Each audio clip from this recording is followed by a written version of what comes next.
Urban Agriculture, episode number 11. Growing the Light, fantastic, with Illumitex.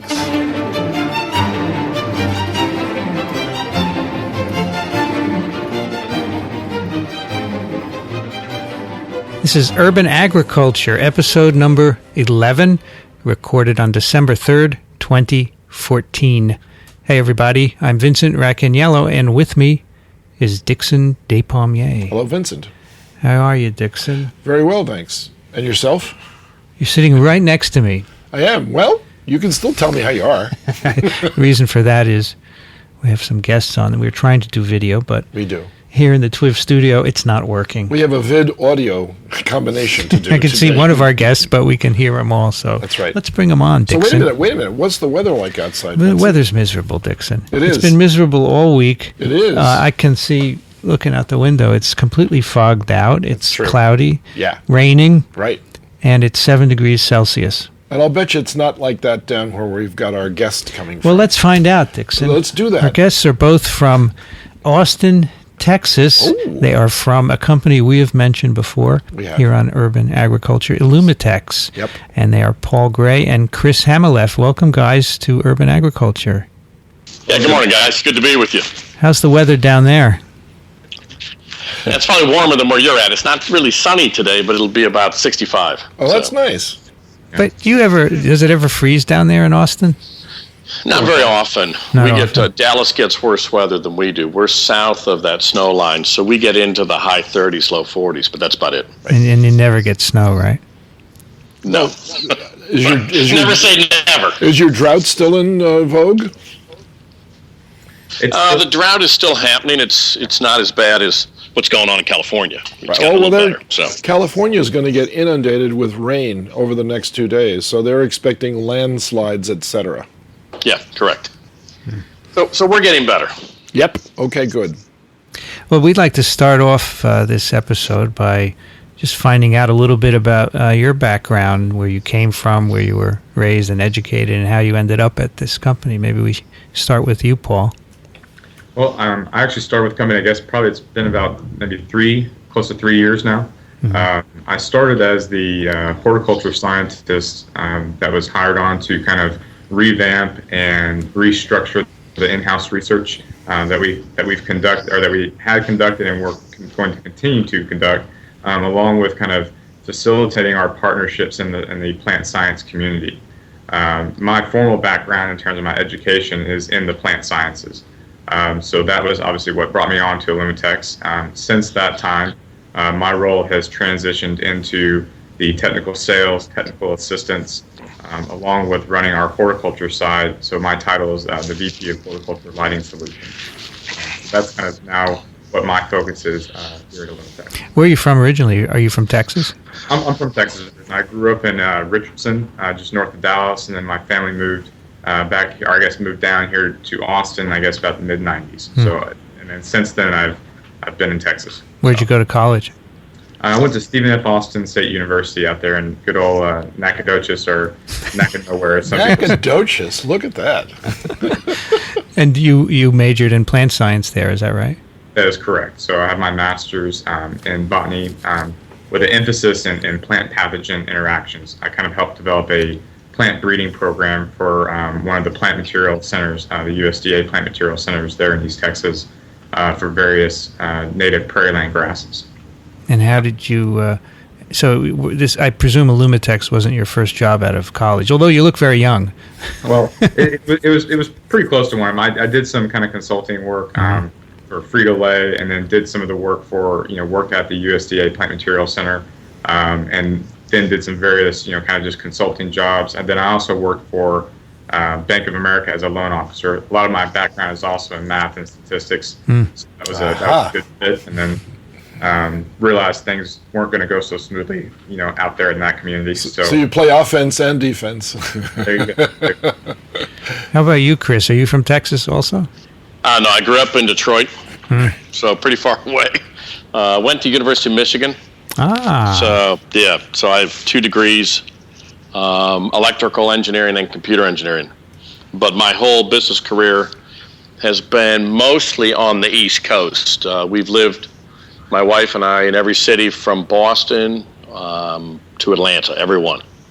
So I worked for Siemens for about 15 years, running different divisions for them.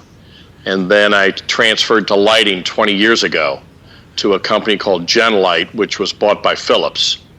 And I ran their largest division in North America for outdoor lighting, and then was asked to come here by some venture capital folks to take over Illumitex and to add to their strategy. They had originally started out making LED packages with patented state-of-the-art optics, and they asked me to come on board and run the company and take it downstream to making fixtures with these optics. So that's what we've done over the past 3 years. And since a group of us got together, the Illumitex folks and folks I brought on, we've doubled the business for the last 3 years, and we'll triple the business next year. So I might add that the way we met was at Nottingham University at a conference on vertical farming and urban agriculture. But actually before that, I was interviewed by 60 Minutes Australia in the Illumitex fitted building in College Station, where they're growing these weird Australian-derived tobacco plants, and they're genetically engineered to make various proteins. In this Correct. case, they were making Vaccines. the vaccine for influenza H1N1, and so I saw your lights in action, and it was quite astounding to see an entire building, an 18-story building, filled with red and blue light, and the feeling that you have when you enter that building, and then to try to come back out into daylight afterwards, everything looks green. Then you have to wait for your cones and rods to catch up to the sunlight to get you back to normal again. But it was very, very impressive, by the way. Yeah, it's a really interesting building when you look at it. To my knowledge, I mean, it's by far and away the largest vertical farm in the world today. That's right. We have 22,000 of our lights in that facility. And what's the name of the company again? I'm sorry, Chris. Paul, what was the name of that company? Caliber Biotherapeutics. That's right. That's right. And then, by the way, they kicked us out of the building before we actually wanted to go because they had another appointment with Genentech. So that wasn't such a bad reason for asking us to leave. So their business is doing very, very well, I presume, thanks to the technology that you've brought to the forefront. Correct. It's really interesting to look at that. Again, that's the largest vertical farm currently in the world, but it's not feeding people. Most people think of a vertical farm feeding people. So we're currently in the process of retrofitting what I would say is the largest vertical farm in North America, if not the world, called Farmed Here. They originally went with fluorescent. Sure. Because they didn't understand the value of LED, and they had done it 3 or 4 years ago. And LED back then was a debatable solution. It no longer is. And they're retrofitting all of their fluorescents to the Illumitex solution. Fantastic. Because we've been able to improve their yield almost 130%. Wow. Well, we've been trying to get Farmed Here on this podcast, right, Dickson? We have. Supposedly it's next Tuesday. Yeah, next Tuesday we have a schedule with Paul. But we will all get together at this meeting out in Nottingham. In fact, we've already interviewed Milos Kluko, or Milan Kluko. Milan and his son. And his son, Dan. So we've had one of the two main users of your lights that are not used for other things besides growing food. So I think you guys are on the upswing. So that's why we would love to hear what your story is all about. So Chris, you are the Chief Executive Officer, correct? Of that is Illumitex? Correct, yes. So you do a lot of managing, I guess, these days, and not as much of as what Chris does, right? Well, what happens is we are still a small company. Yeah. We're sub 100 million. So everybody sells, everybody manages. In a small company, you do everything. So yeah, I manage, I see customers, I do fundraising. Right. But that's the life of an entrepreneur. So how old is Illumitex? I presume it was founded before both of you got there. Is that correct? Yeah, Illumitex was founded around 2009. And does the name mean anything in particular? It really is, let's call it an acronym for how we illuminate from a different point of view, whether it's plants, canopies, or general lighting. We do it completely different than anybody else in the world today. So you want to expand on that? Yeah, I can give you an overview, and Paul, we can hop in and out. We developed a proprietary optical package. We also have, let me back up. We have a factory, 25,000 square foot factory in Austin, Texas. We have a 20,000 plus factory in Penang, Malaysia, where we make our LEDs, our chips. We do our phosphor. I can explain that a little bit. And then we have a contract manufacturing setup with 6,000 employees in Guangzhou, China. But why we're different, everybody else in the, let's call it plant growth, but even in general lighting, they buy LEDs from other companies like Lumileds, Cree, Nichia, the list goes on. And they buy what's called a Lambertian LED. It throws light everywhere. And then they put it into a fixture. So essentially everybody we compete with is what we call an assembler. Not good or bad, just is what it is. Right. Whereas we're truly vertically integrated. Perfect. So you're the Steve Jobs of illumination.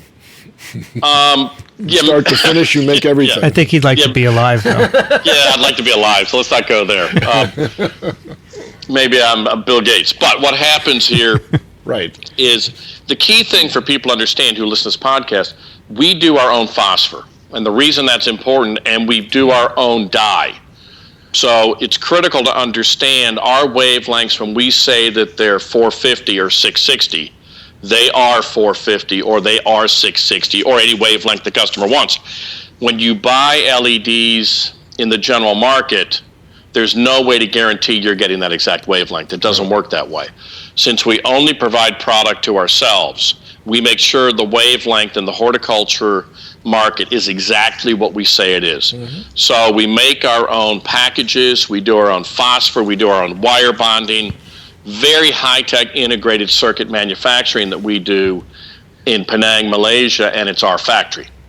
Nobody else does it. So some of our listeners, I know that some of them have knowledge about wavelengths and photosynthesis and chlorophyll A and B and all those things, but a lot of them don't. So could you give us an overview of what you mean by the wavelengths and why it's so critical to get it right? Well, maybe you could back up even more and just tell us what an LED is and Sure. what's the phosphors and the dyes and everything. Give us a physical description of this. What happens, an LED is made on what's called an MOVCD machine, and it's a crystal type structure, and you grow an LED. Now we do buy that raw LED. We don't grow the crystal, but we take that raw LED and then we manufacture it into a complete package. The phosphor is used on a blue LED to move the wavelength. We can actually shift the wavelength to any wavelength we want, and we use it. We start with a blue LED because it's the most efficient. Okay. And then we add phosphor to add green or yellow or any other wavelength you want. We also use red LEDs just the way they are, and then we wire bond and we make the integrated circuit to make it light up. But the real key is when we think of plant growth is there's two critical components that make it work. One is the intensity, actually three. Two is the uniformity of the intensity, because if you're looking at a plant canopy, if the light is not perfectly uniform on that canopy, the intensity, the plants will grow different. Right. Then on top of it, plants like different wavelengths. Primarily, I'll generalize blue and red, 450 and 660. And there are some others that people are playing with. Because of our package and our optical patent, we're able to also mix the wavelengths perfectly uniform on the canopy. Right. Because plants also grow differently based on the ratio of those wavelengths. So it's a very difficult process to make sure the intensity is even and also the mixing of the wavelengths. If you look at our competitors and you take their light and put it on a wall, you're going to see different colors. You'll see the red, the blue. If they're using green, or other colors, you'll distinctly see those on a wall, which means the plant canopy feels those different ratios and grows different. If you look at ours, it's like pouring blue and red and green into a paint can. We mix it perfectly, then we put it on the canopy. Got it. Completely different technology. And how did you solve that problem? We solved that with our optical engineers. What we do is we take 16 different, can be up to 16 different LEDs. Currently today it's normally 4 different wavelengths in a chip the size of a quarter, and we have 16 LEDs in rows. So there's 4 rows of 4. Right. And depending on the customer specifications, we have many different packages with different wavelengths for the customers. We do it specifically for customers. That's another difference. To my knowledge, I don't know of anybody else that is willing to do packages with specific wavelengths, Right. 1,000 packages or more for customers, any wavelength they want. That's amazing. Nobody else will do that because they don't make their own LEDs. And So what we, go ahead. Real quick, and I had dropped off the call a minute there with the connection, but I think I'm back on here. But Yeah, you are.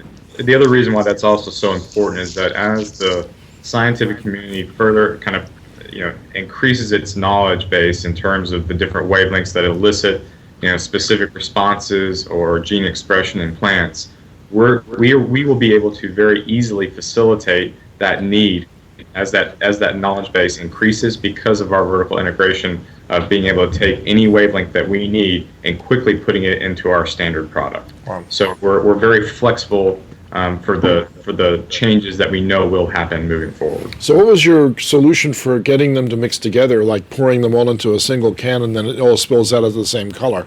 How did you do that? Yeah, what you have to do is our optical engineers designed a package, and again, I said like the size of a quarter, 16 LEDs, and then we were able, because of the optical technology we use, we were able to put the optics right on top of the LED and capture all the light. I see.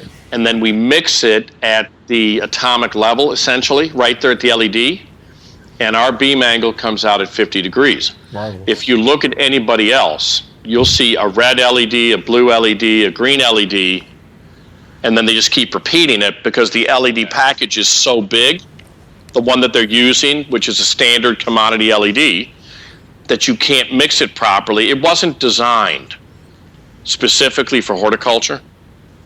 This product was designed for horticulture. That's the big difference. Right. The product everybody else uses was designed for brake lights, headlights, general lighting, and it was inserted into horticulture. Right. We did it the other way around. So the indoor growing industry has discovered you, and Absolutely. you're now outfitting or even retrofitting commercial ventures that are very successful already. They're going to be even more successful now that they've got their efficiencies up. Is that what you're expecting?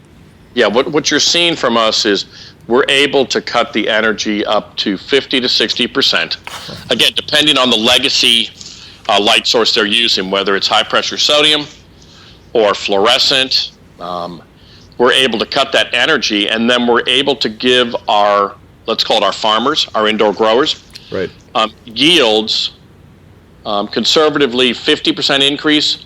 Wow. All the way to the 130% we saw with farmed here. I'll be darned. So it just depends on the total solution the customer's looking for and the plants that they're growing and things like that. Sure. We're also able to improve the vitamin efficiency, so to speak, vitamin A, B, and C, and things like that through different light treatments. So we're able to give the end user a higher quality product, quicker time to market, better vitamin content, non-GMO, completely food safe. Wow. So pretty cool story. Paul, can you tell us a little bit about the effect of different wavelengths on plants? So currently, the plants that are grown indoors, do you give them all the same wavelengths, or are we trying to figure out what's optimal for different plants? Right. So there's hundreds of, not thousands of different answers that I can probably give you for that question, but it's a great question. What we look at is, what is the primary goal that, say, a grower that's, let's say, in a warehouse, what's their main goal? Is it a quantitative response?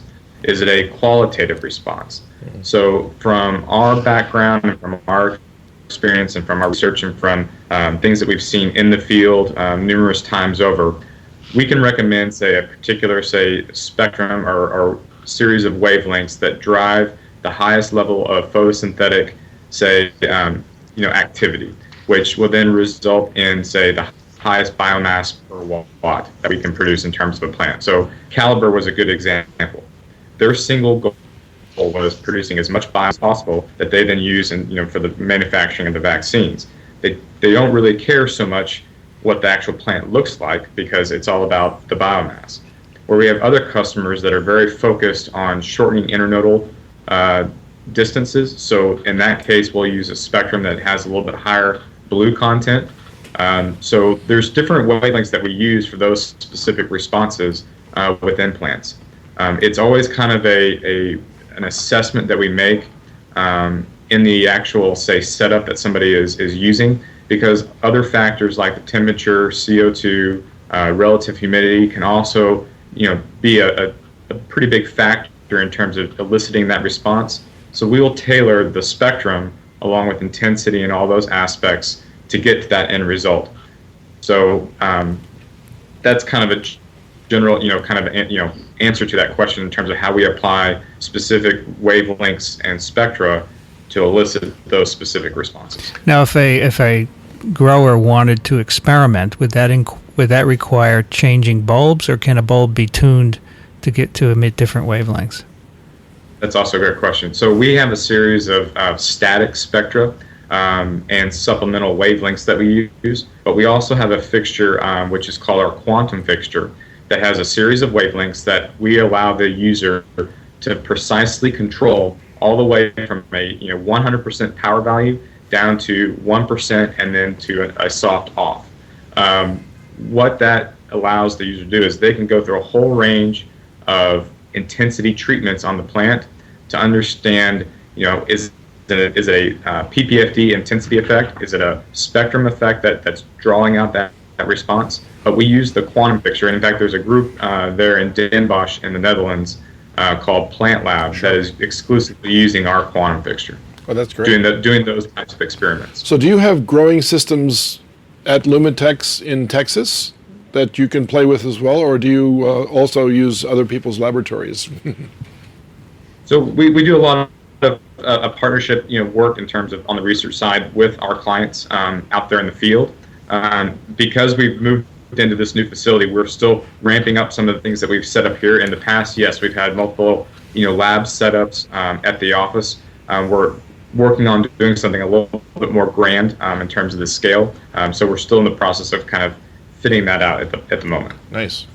So do you visit some of the farms that have purchased your lighting and see how things go generally? That is pretty much my life. My life is either on or in a hotel.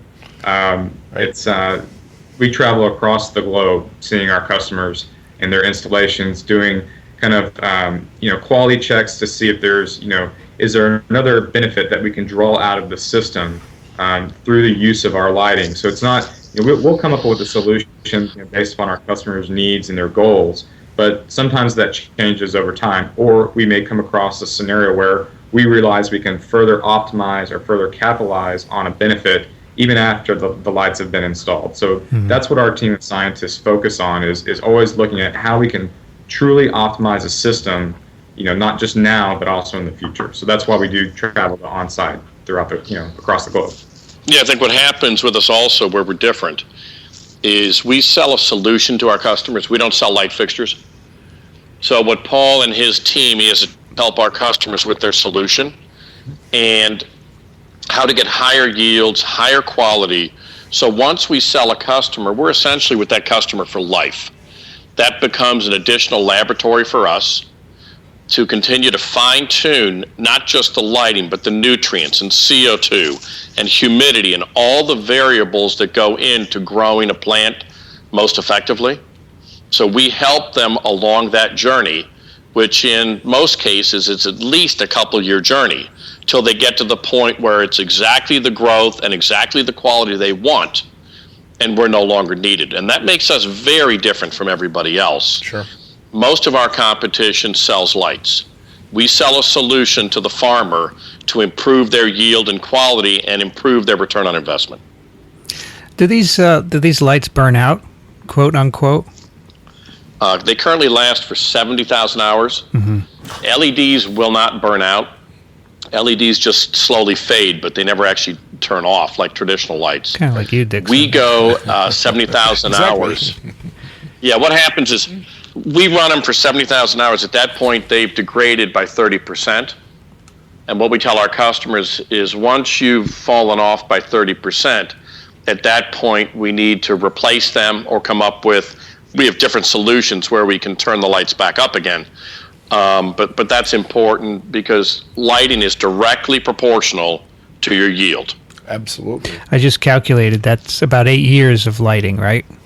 And it depends. In greenhouses, we're much longer because in greenhouses, we're supplemental lighting. Right. Normally, whether, if it's a cloudy day or it's fall or winter, depending on where you are, then our lights come on automatically. But in a greenhouse, that could go to 20 years because we're not on all the time. So it just depends on the environment, whether it's a fully contained environment or a greenhouse, or chamber. So let's revisit one topic you mentioned, that's efficiency. So what is the efficiency in terms of power into the bulb and light out? Can you give us an idea of that? Paul, you want to take that question? Sure. So, what we look at in terms of when you look at, say, the PPF, which is, the photosynthetic photon flux, typically we're looking at it in terms of, micromoles per joule. There's lots of, numbers out there on spec sheets, whether it's 1.6, micromoles per joule, 1.5, 1.4, 1.3. You can see a whole series of efficiencies in terms of the output versus, and along with the watts that go in, or the joules in that regard. But still what matters is how much of that, say, efficiency is being delivered to the plant canopy. I can have a fixture that has, let's say, a 1.6 micromoles per joule output, but if that light doesn't hit the plant canopy, then it doesn't matter. So there's a whole range of different efficiencies that we use in terms of the LED. I can say that, for example, we have, out of respect, for the market, we have a competitor that uses probably about a 4.5% more efficient LED, but when you take our LED with our package in terms of our optics, we deliver about 40 to 50% more light to the target area than the competitor, even though they use a more efficient LED. So that's the reason why, as things change in the efficiency market and the efficiency of LEDs, we'll always be able to take advantage of the latest and greatest, say, efficiency or efficient LED and incorporate it with our optic to then propel us even past anybody else in the market. So to us, it's kind of, we still look at, is the light on target? Is it where it needs to be? And that's kind of the main focus that we look at. And I'll qualify this for a second. When you look at everybody else with the Lambertian LED, they talk in terms of PPF or PPF per watt. And like Paul said, that's an interesting term, except plants only grow with the light that reaches the canopy. So PPF or PPF per watt is pretty meaningless in a Lambertian setup because the light is going everywhere.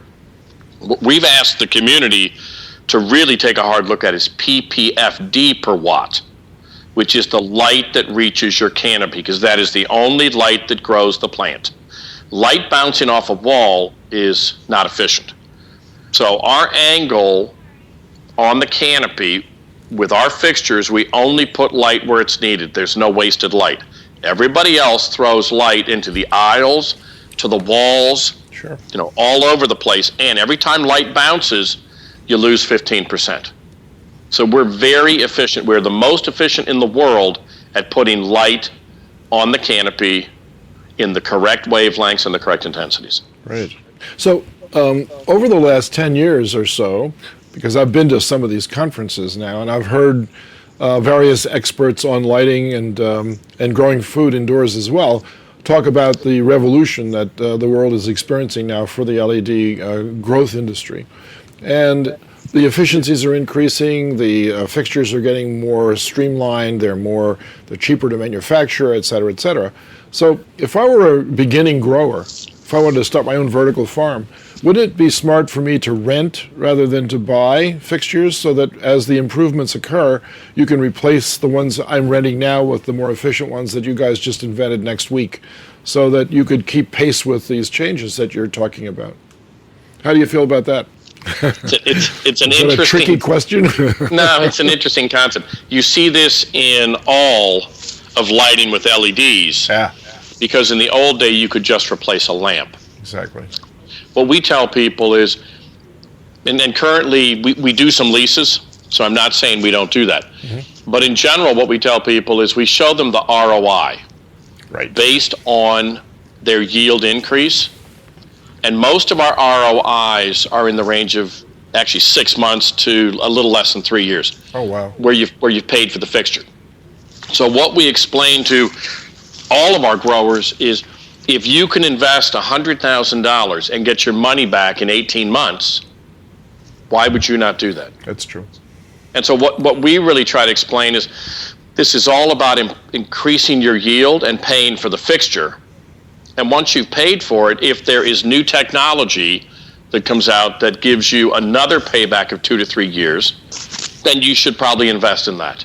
Right. So hopefully that answers the question. It's really an ROI situation. Yeah, because the industry is so new that you've got very few examples of commercial growers that could actually afford to do that now. But I think in the near future, given Paul's travel itinerary, you've probably identified a lot of new sources for buyers that I am not aware of either, that within the next, say, 5 years, there might be a tripling or maybe even a quadrupling of the number that are currently available. Is that correct? A fair That's deal? correct. Yeah, it's a very quickly emerging market. I think what happens, though, I have to reiterate, regardless of how much money you have in your business, if you can get a return on your investment in 18 months, Sure. there's no reason you wouldn't do that, because after 18 months, it continues to pay your bottom line. Right. So our job is really, at the end of the day, we dramatically improve our customers' bottom line. Have you done much interacting with restaurants, by the way? Our customers do. We're very careful not to get involved in our customers' business.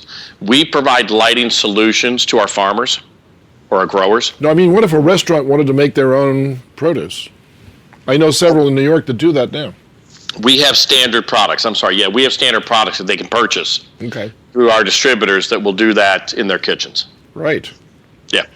So that's a new twist. That's sort of a Japanese approach to the future of indoor growing. It becomes a large scale, small scale, medium scale, in the home, in the store, in the grocery store, in the restaurant, in the big building that's devoted solely to making leafy greens, etc. Have you seen much movement with regards to other food products besides the leafy green salad mixes that we're all hearing about? Like root vegetables or grains or things of this sort? I think, obviously we're seeing a lot of movement, with focused on, say, strawberries, any type of the kind of fruiting crops that are heavily dependent on seasons, where, you can go to, areas where obviously you may pay an exorbitant amount to get that one particular, say, berry in that market. That's one area outside of, say, the leafy greens. Another is in some of the pharmaceutical type benefits of plants. When you're talking about what we can do with a certain spectrum effect, and eliciting those compounds, those kind of secondary metabolites within a plant, that's a really, we see that as a focus from various clients, and then a lot of inquiries that we get in that side. So you probably know that. I happen to be a virologist, and one of the therapies for Ebola virus is an antibody produced in tobacco plants. It's a compound called ZMapp, and it's a mixture of 3 different monoclonals that are produced by recombinant DNA technology in tobacco.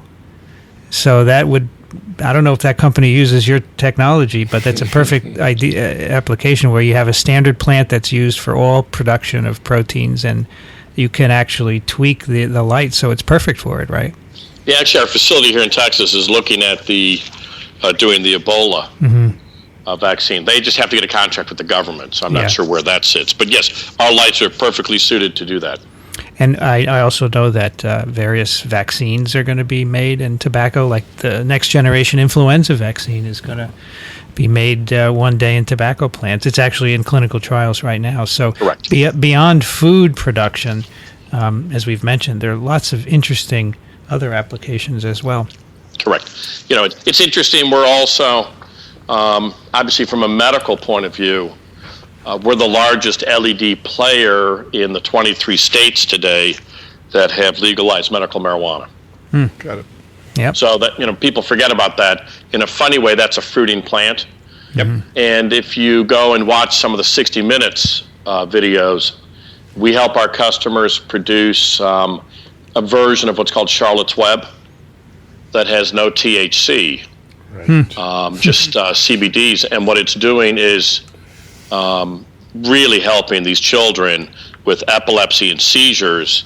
We're able to eliminate the epilepsy and seizures with continued use of the product in a liquid form, and these children go back to normal and go to school and play just like everybody else. Pretty powerful story. It's amazing. And they don't get high, right? No, there is no high. It's all gone. It's purely a medical product. Yeah, it's great. So Terrific. So your product isn't perfect, I presume.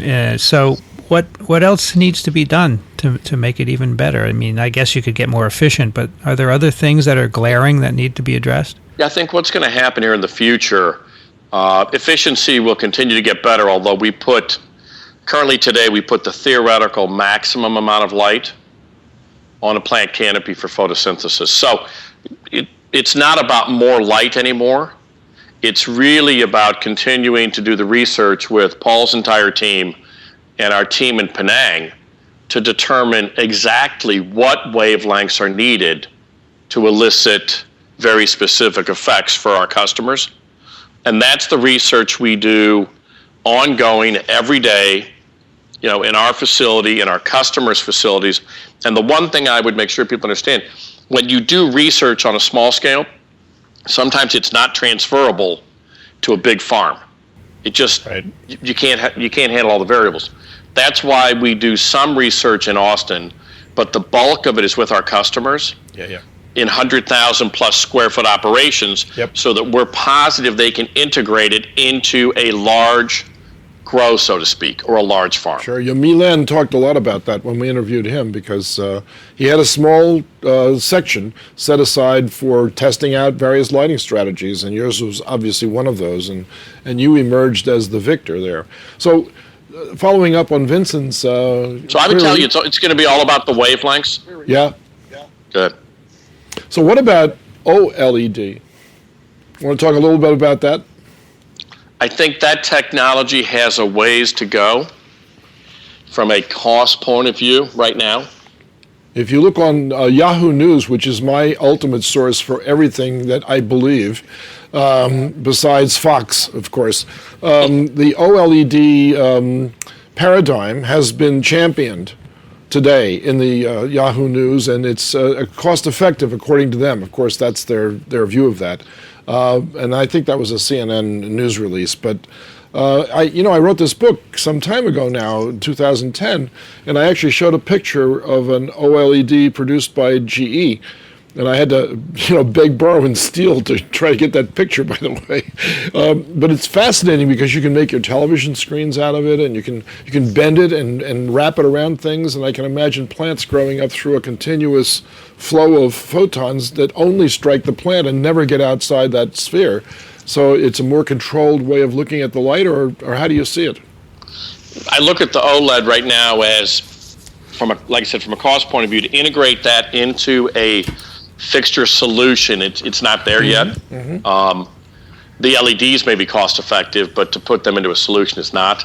Right. I think it will come, but again, you have to remember, it's not about the commodity LED. It's about the optical solution Sure. to get the perfect intensity on the canopy. Exactly. in the mixing the light or the wavelengths uniformly. So there's a lot that goes on. Yep. After the LED that I think a lot of people in this industry forget about. They just put LEDs into fixtures and throw the light and pray. Hope's not a real good strategy. So what we do is we really work the solution. Yeah, and part of that too, and when we say solution, I mean it's one thing to talk about providing the the abiotic factors that a plant needs to meet a certain quota, but it's also an operational need. Does it make operational sense? Sure. Can you get in there and harvest the plant? Can you tend to it as it needs, things tweaked. Is that a part of the layout or the solution that, that can be offered, say, with different technologies, which one is the best? And so that's what we talk about, that we address in these layouts that we do. So you mentioned a partnership with Plant Lab, Yes. testing out some of your products. How is that going? Because they just got a brand new facility, right? Yeah, they're using all of our products in their facility. All of them. That's fantastic. Yeah. Because they've got, I have visited that setup when they were not partnered with you, and they showed me these cross matrix boxes for growing kale, for instance, with 40 different treatments for the same plant, and every box had a different shaped plant inside of it, which was a fantastic way of showing the plasticity of these genomes and the responses to various outside stimuli, not just the lighting, but also the humidity and the kinds of nutrients, et cetera. But, when you can test at that level, that's very powerful stuff that you end up with. And you can really control the way the industry grows based on the findings that they're coming up with.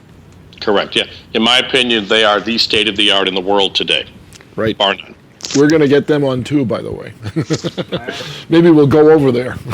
So I've heard Dickson talk about vertical farming for Ad nauseum. a long time. His office is right next to me, and he's always telling me it's got a huge future. Are you guys excited about the future and how you're going to contribute to it?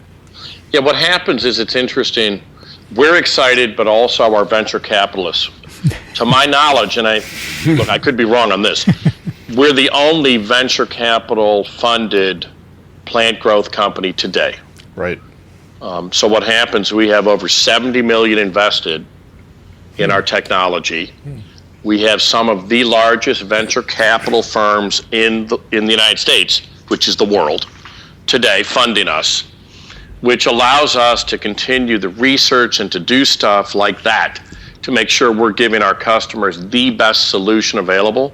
And our venture capital investors understand that sometime in the future, now whether that's 2 or 3 years or 10 years, a large portion of the food grown in the world will be grown indoors. Is it going to be 50%? Probably not. Is it going to be 20%? Absolutely yes. That's right.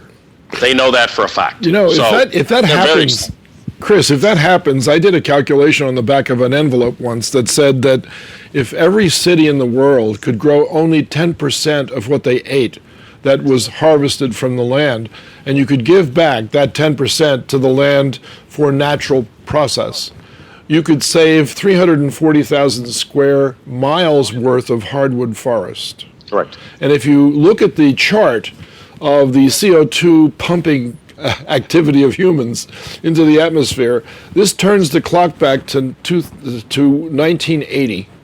Yeah. You could return the atmosphere to a 1980 level if only 10% of the food were grown inside cities rather than on the land. And that's why we see this as a very large emerging market. Whether it's a vertical farm or a greenhouse, right. To me it's all contained environment. Here, here.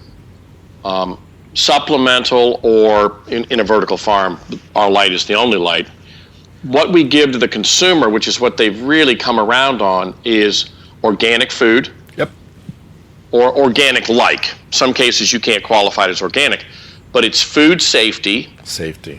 It's 24/7. Right. You can have strawberries or whatever year-round when you want it, independent of climate.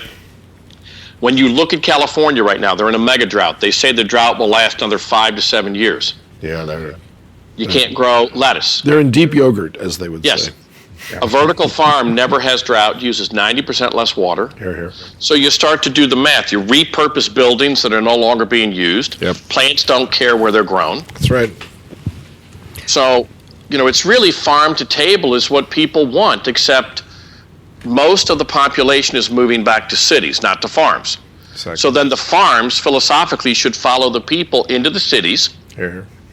and feed them within a 200-mile radius. That's what's going on.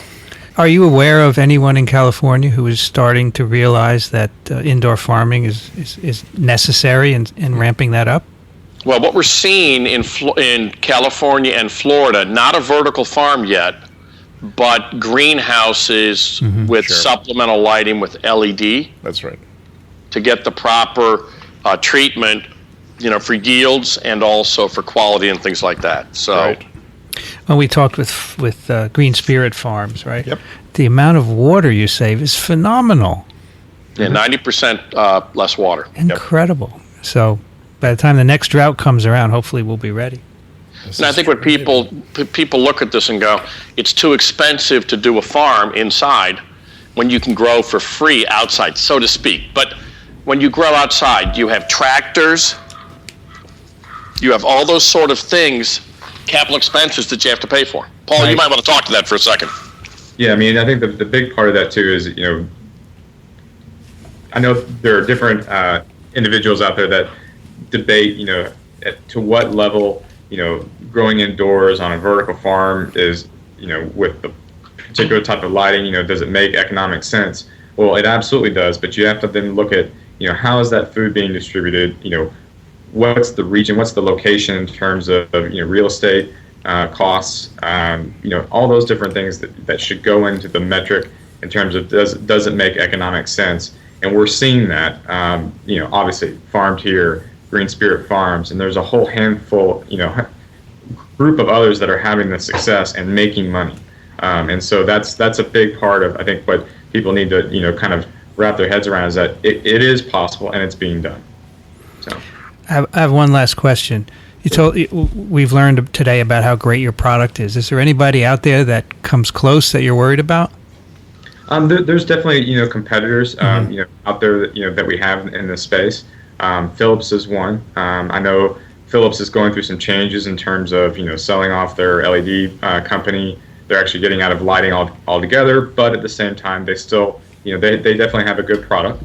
And there's some others out there, but even then, when we look at what it is that a customer needs and what are their goals, we feel that we're very different than the others out there, and we take a different approach to reaching those goals and meeting the needs of the clients out there.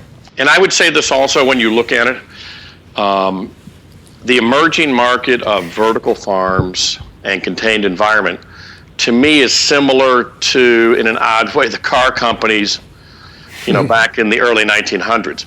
There are so many people back then that needed cars, competition really didn't matter. Right. If you look at this business, there is so much opportunity to feed the world or to make vaccines for the world in contained environment that you actually need all these competitors to fulfill all of the needs of the farmers. One company couldn't possibly fill all those needs. The market is way too big. Exactly. So in Japan, they had a good reason for jump-starting these technologies, obviously. It started as a small academic activity in Chiba University and several others, as you guys know. And then all of a sudden, Fukushima happened. And now they lost 5% of their farmland in Sendai alone. And the next thing you know, the government was supporting a lot of initiatives to make vertical farming and to make indoor farming a reality. So the latest headlines that I've read are that Toshiba and Panasonic are going into the indoor farming business. What do you think about that? I mean, I think that's great. What it shows the world is this is not just a trend, Right. or an interesting hobby. This is a real business. Yep. When a Toshiba or folks like that are taking their integrated circuit factories Yep. that they can't make money on, That's right. and they're turning them into lettuce factories. Here, here. Well, guys, that's great. I'm going to let you go now. We've been speaking with two of the principals at Illumitex. Paul Gray, thank you so much for joining us. Thank you, guys. It's been a great time. It's fantastic. And Chris Hammelef, thank you as well, Chris. Yeah, guys, thanks for inviting us. This was great to get a chance to just talk with you for an hour, We loved it. on the future of vertical farming. And maybe in 5 years we'll have you back and see where things have gone, right? Fantastic. If you're still willing to talk to us. Dixon will always talk to you. Hey, I'll remember that. That's Dixon. great. That's great. And Yeah, the feeling is mutual. Thank you, guys. Bye-bye. Thanks, guys. You'll find this episode of Urban Agriculture at iTunes and also at urbanag.ws. And if you have questions or comments, send them to urbanag@urbanag.ws. Dickson Despommier can be found at verticalfarm.com. Thank you, Dickson. You're welcome. Did you enjoy that? I loved it. Yeah, it was great. They have cool technology. They do. And we need to talk more about the technologies, and we'll talk about grow systems sometime soon too, and not just the lighting. Yeah. What do you yes, grow of them course. on? No, we want to do every aspect We sure do. of we this, Sure do. and we'll find people involved, You and bet. it will be our contribution to the world. We right, want to Dickson? round out this subject. That's right. I'm Vincent Racaniello. You can find me at virology.ws. The music you hear at the beginning and end of Urban Agriculture is performed by John Harrison with the Wichita State University Chamber Players and by Ronald Jenkins. You can find his work at ronaldjenkins.com. You've been listening to Urban Agriculture. Thanks for joining us. We'll be back soon. See you upstairs At the Vertical Farm.